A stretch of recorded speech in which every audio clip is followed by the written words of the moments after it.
우리 오늘 함께 말씀을 나눌 제목은 엘샤다이 그런 제목인데, 이 엘이라고 하는 말은 하나님 혹은 신 그런 뜻이고, 샤다이라고 하는 말은 전능하다라고 하는 의미.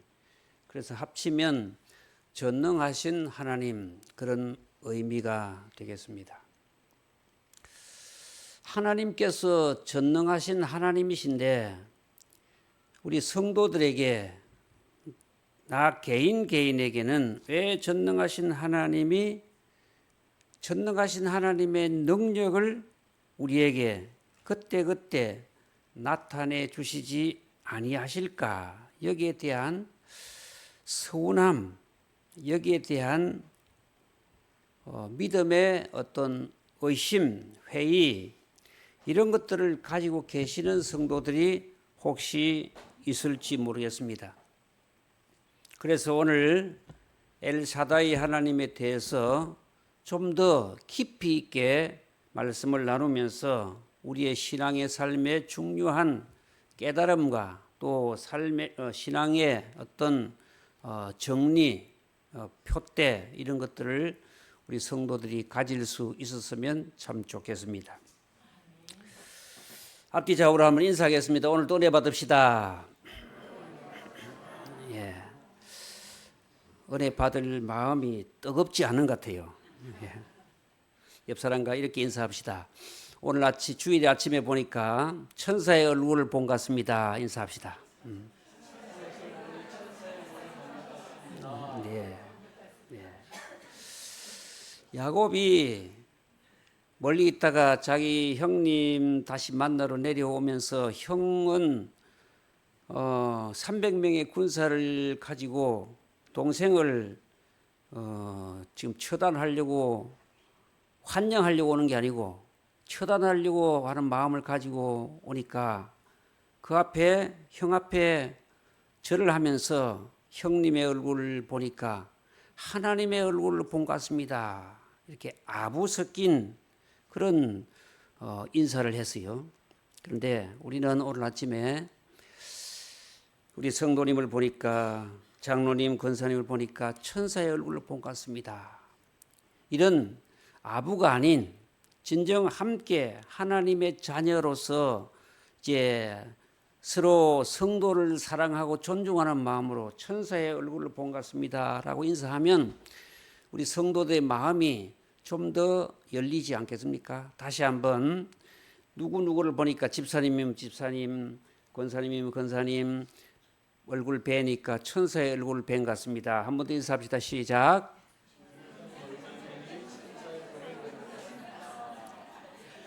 예. 우리 성도들의 얼굴을 보니까 정말 하나님의 자녀로서 천사의 얼굴처럼 환하고 또 하나님 앞에 은혜를 받을 수 있는 그런 마음이 준비가 된 것 같아서 감사를 드립니다.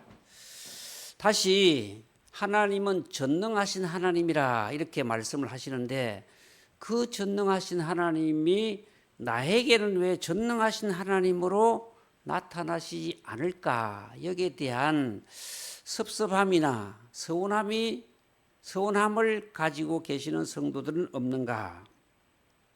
전능하신 하나님인데 그 전능하심의 능력을 왜 나에게는, 우리에게는 그때마다 발휘해 주시지 않을까라고 하는 생각을 해 보셨을 건데, 그래서 오늘은 본문 말씀에 보면 아브라함의 하나님, 이삭의 하나님, 야곱의 하나님, 그렇게 2절에 말씀을 하고 있는데, 그럼 아브라함의 하나님에게는 엘사다이 전능하신 하나님이 어떻게 나타나셨는가?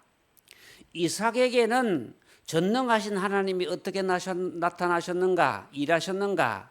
야곱에게는 전능하신 그 하나님이 어떻게 나타나시고 일하셨는가 하는 것을 살펴보려고 한다는 것입니다.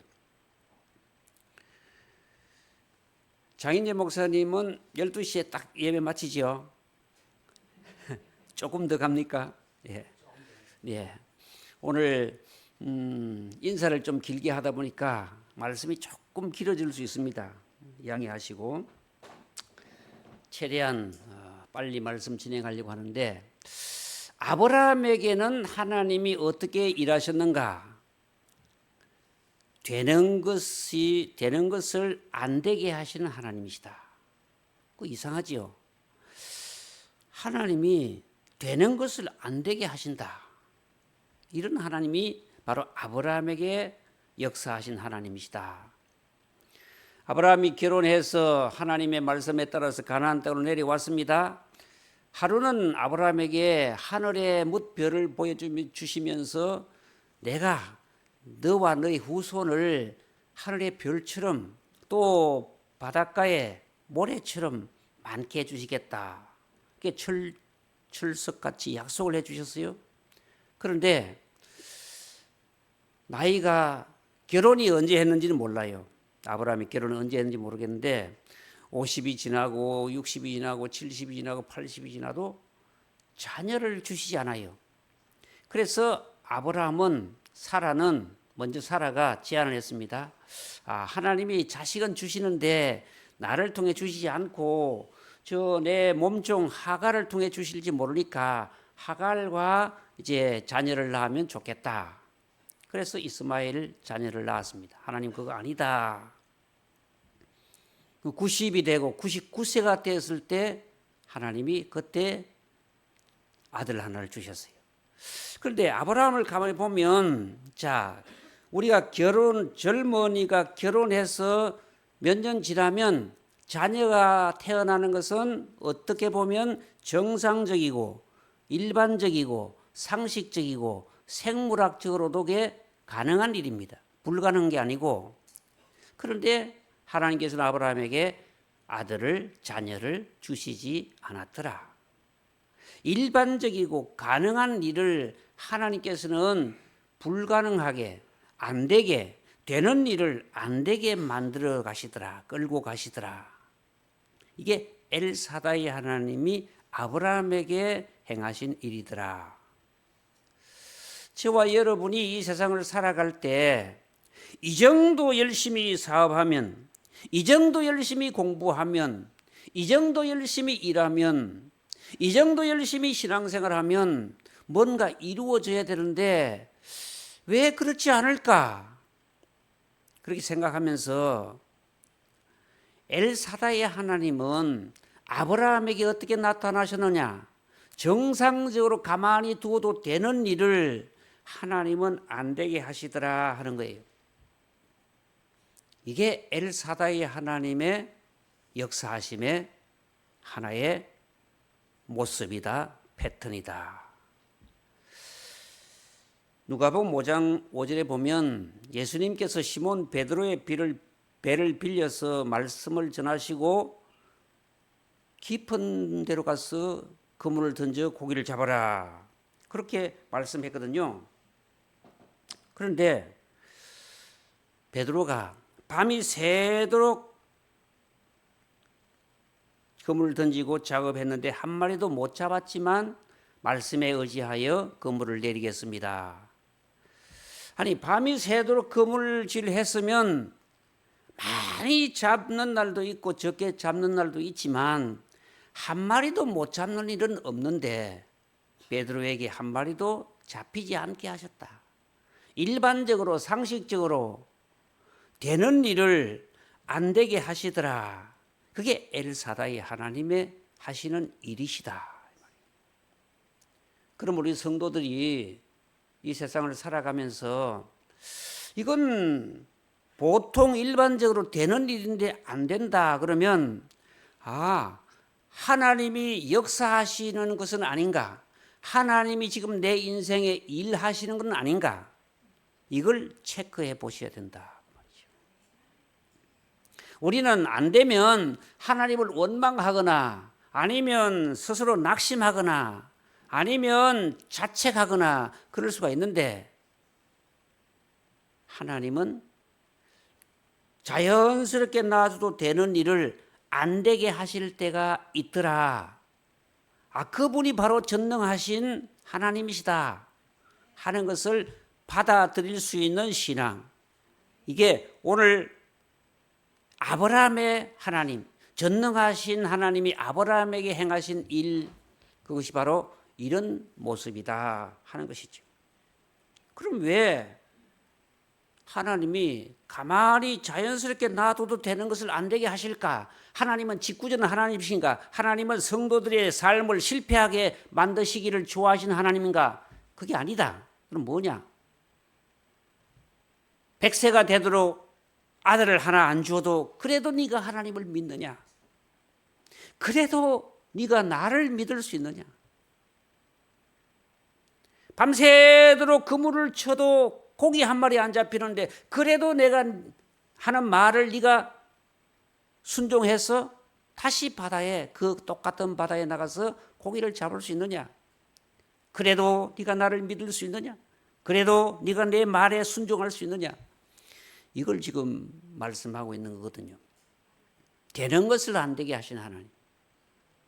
하나님에 대한 믿음을 네가 포기하지 않고 그 믿음을 저버리지 않고 끝까지 그 하나님을 믿는 믿음을 지키고 살아갈 수 있느냐?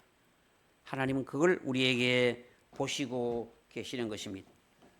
아브라함도 모세도 엘리야도 성경의 수많은 위대한 신앙의 사람들도 하나님을 끝까지 믿지 못할 때가 많이 있어요.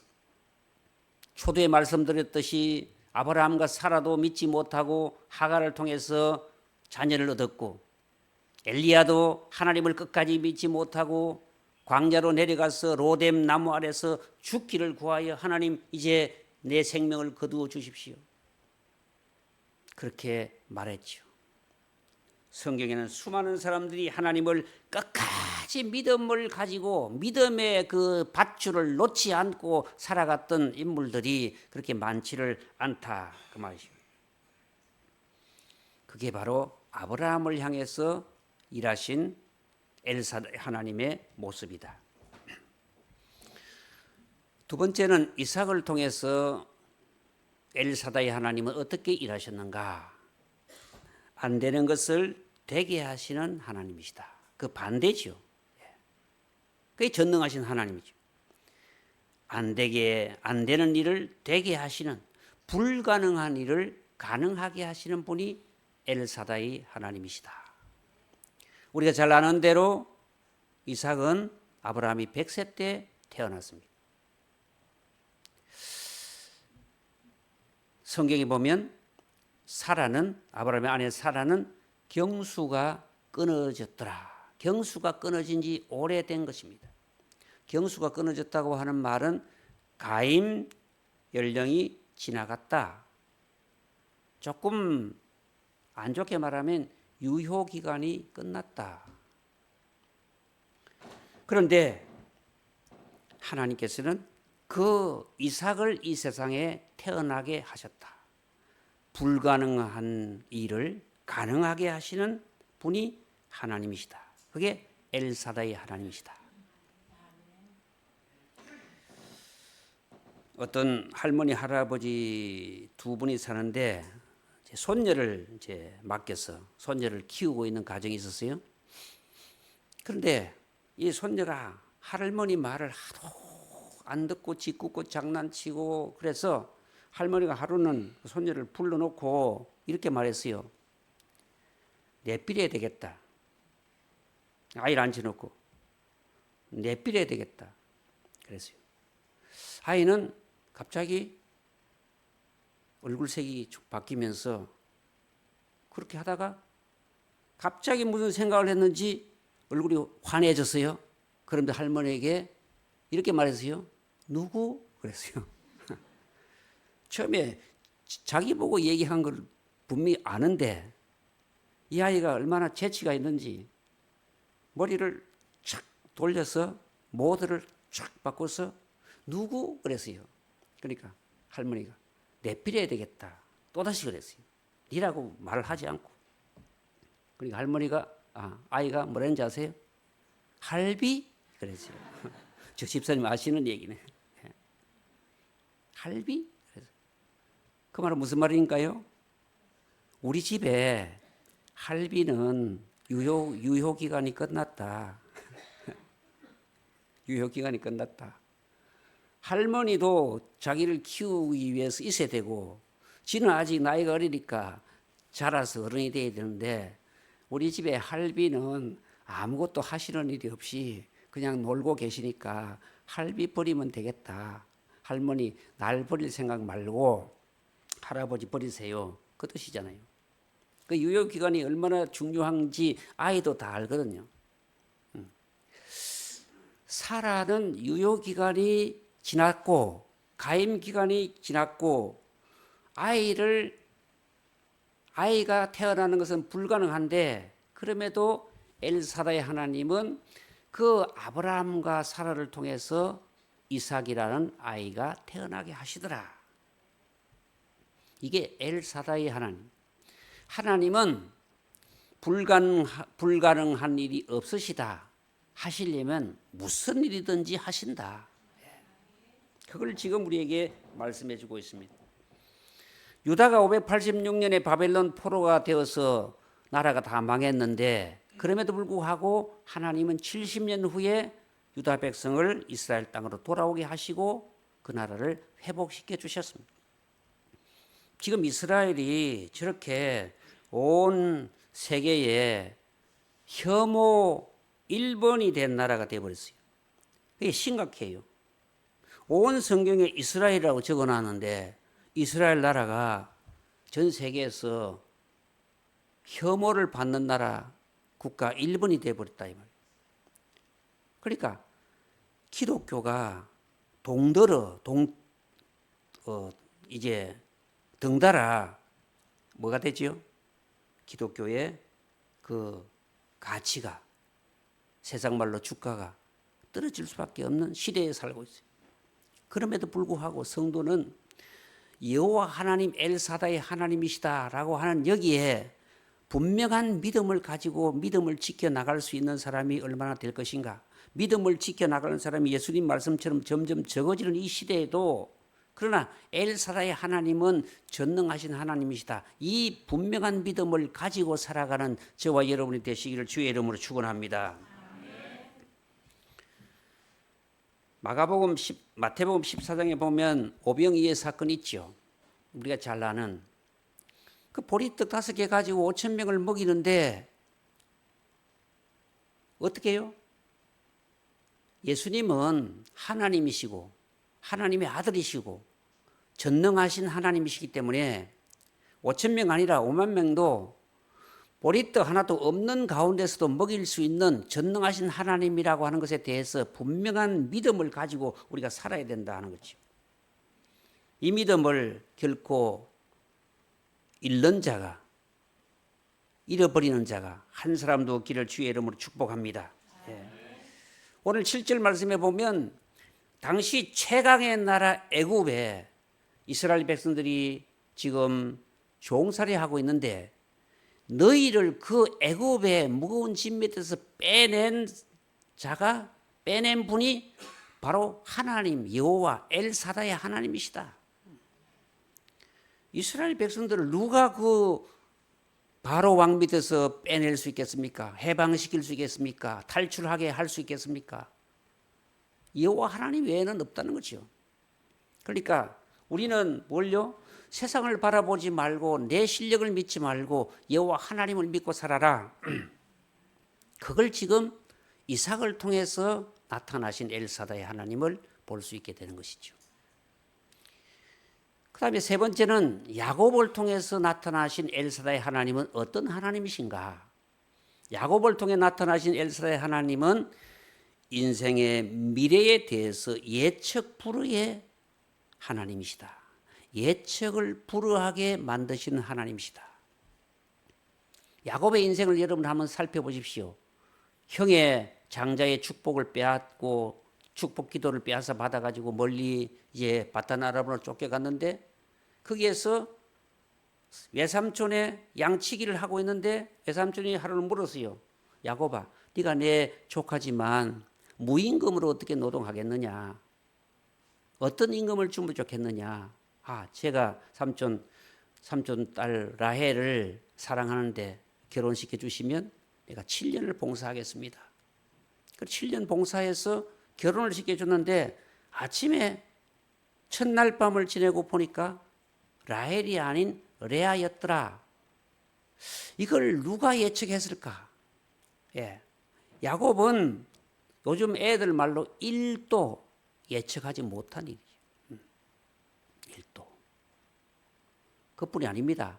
야곱이 다시 외삼촌 집에서 20년 정도 생활하고 다시 가나안 땅으로 내려와 가지고 이제 자녀들이 양을 치는데 하루는 요셉에게 네 형들이 어디서 어떻게 양을 잘 치는지 잘 있는지 보고 오너라 보냈더니 형들이 평소에 꿈 사건 통해서 또 이 늘 야곱 요셉에게만 색동옷 고급 옷을 만들어주고 질투, 시기, 미움이 가득했어요.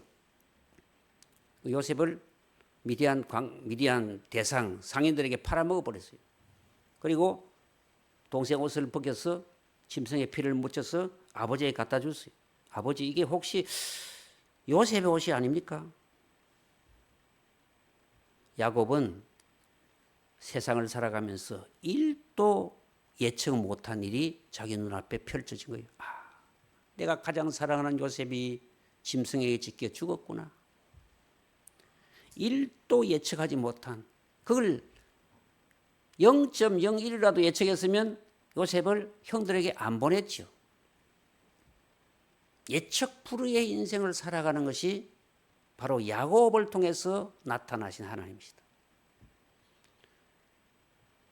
요셉이 세상을 떠나고 아버지 야곱은 날마다 절망과 또한 인생의 낙심 가운데 살아가는데 흉년이 들어서 야곱의 형들에게 양식을 사오라고 했어. 야곱의 아들들에게 양식을 사오라고 했어. 한 번 사고 두 번 사고 돌아오는 길에 엄청난 애굽의 황금 마차를 끌고 엄청난 선물을 싣고 왔네. 이 뭐냐? 우리 동생 요셉이 애굽의 국무총리가 되어 있더이다. 1도 생각하지 못한 사건이 야곱의 눈앞에 펼쳐진 거예요. 드라마틱한 이 얘기를 다 할 수 있는 시간이었기 때문에 야곱이라는 사람은 자기의 인생의 미래에 대해서 하루 앞날, 1년 앞날, 10년 앞날에 대해서 아무것도 아는 게 없어요. 그게 야곱을 통해서 일하시는 엘사다의 하나님이시다. 여러분의 미래에 오늘 내가 평안하게 살고 오늘 내가 성공적으로 살고 오늘 내가 건강하게 산다고 할지라도 내일에 대해서는 예측 불허의 인생을 살아가고 있다. 반대로 오늘 내가 어렵게 살고 오늘 내가 불행하게 살고 내가 오늘 힘겹게 살아가지만 내일의 일에 대해서는 전혀 알 수 없는 미래가 하나님의 손에 의해서 펼쳐져 가고 있다. 그게 야곱을 통해서 보여주신 엘사다의 하나님의 모습이시다. 그러면 마지막으로 그럼 그러한 엘사다의 하나님을 우리가 어떻게 믿고 살아야 할 것인가 하는 것이죠. 때로는 가능한 일도 불가능하게 만드시는 그 엘사다의 하나님을 우리는 어떻게 믿느냐? 어떻게 신앙생활을 하느냐? 그래서 그러한 엘사다의 하나님이시기 때문에 자기를 믿지 말고 하나님을 믿어라. 그런 하나님이시기 때문에 자기 믿지 말고 세상 믿지 말고 오직 하나님만 믿어라. 하나님이 나에게 어떻게 처분하시더라도 하나님을 믿는 그 믿음은 결코 놓지 말고 붙들고 살아가라 하는 것이죠. 불가능한 것을 가능하게 하시는 하나님이 계시기 때문에 이삭을 통해서 나타난 하나님을 통해서 보면 우리는 어떤 일을 만날지라도 절망하지 말고 어떤 일을 만날지라도 낙심하지 말고 불안하고 두려워하지 말고 하나님을 의지하고 살자는 것이죠. 우리에게 다가오는 어떤 일도 염려 걱정으로 여러분이 무너지지 말고 여러분이 인생에 타격을 입지 말고 엘사다이의 하나님이 계신다. 내가 믿는 하나님은 엘사다이의 하나님이시다. 이걸 분명히 믿고 산다면 염려 걱정이 아니라 더욱 하나님을 굳게 붙잡는 것이죠. 되느냐 안 되느냐는 하나님이 결정하시는 것이지 내가 결정하는 것이 아닌 것이죠. 하나님이 판단하시는 것이지 내가 된다 안 된다 판단하는 것이 아니죠. 이게 이삭을 통해서 말씀하시는 엘사다의 하나님이죠. 야곱을 통해서 나타나신 엘사다의 하나님은 우리가 어떻게 믿어야 할까요? 예측 불허의 하나님이기 때문에 우리는 더더욱 위를 바라보면서 살아야 된다. 위를 바라보면서 살아야 된다. 하나님을 바라보며 살아야 된다. 요즘에는 그 교회마다 뭐 이렇게 돌려서 번호 맞춰서 하는 캐비넷이 거의 없어요. 과거에는 전부 돌려서 캐비넷 번호를 맞춰서 이렇게 철커덕 열었어요. 서류함을. 어떤 교회 교사가 부장 집사님이 저 캐비넷에 가가지고 1층 캐비넷에 가가지고 그 서류 좀 가져오라 했는데 번호를 들었는데 가다가 잊어버렸어. 그런데 이제 그 캐비넷 옆방에 목사님이 계셔서 목사님 혹시 캐비넷 번호 아시면 좀 열어줄 수 있습니까? 목사님이 나도 잘 그러면서 왔어요. 와서 처음에 축축축 돌려서 열고 축축축 돌려서 열더니 세 번째 모르시는 거예요. 그러더니 목사님이 하늘을 쳐 이래 보더니 입으로 이래 하더니 축축축 돌리더니 철커덕 열었어요. 이 교사가 야 우리 목사님 어떻게 하늘을 보고 뭐 기도하듯이 하더니 이게 모르는 번호가 열립니까? 모르니까 선생도 위를 보면 열 수 있어. 그래서 위를 딱 보니까 23, 78, 92 이렇게 적혀 있는 거예요. 목사님도 자꾸 잊어버리니까 이렇게 천장이 높지 않은 사무실 천장은 뭐 3m밖에 안 돼. 위에다가 쓰라는 거예요. 조그만하게. 천장을 봐도 열린다. 그런데 위로 하나님을 바라보면 어떻겠습니까? 당연히 열리죠. 예측 불허의 인생을 살아가는 우리는 항상 위를 바라봐야 돼. 하늘을 바라봐야 돼. 하나님을 바라봐야 돼. 그러면 열리게 될 줄로 믿습니다. 내 영혼아 잠잠히 하나님만 바라라. 오직 내 소망이 그에게만 있도다. 하나님만 바라보고 살아가는 저와 여러분이 다 되시기를 주의 이름으로 축원합니다. 그러면 하나님께서 저와 여러분의 인생을 엘사다이 되신 하나님께서 친히 인도하시고 역사하시고 이끌어 주셔서 승리하게 만들어 주실 줄로 믿습니다. 기도하겠습니다.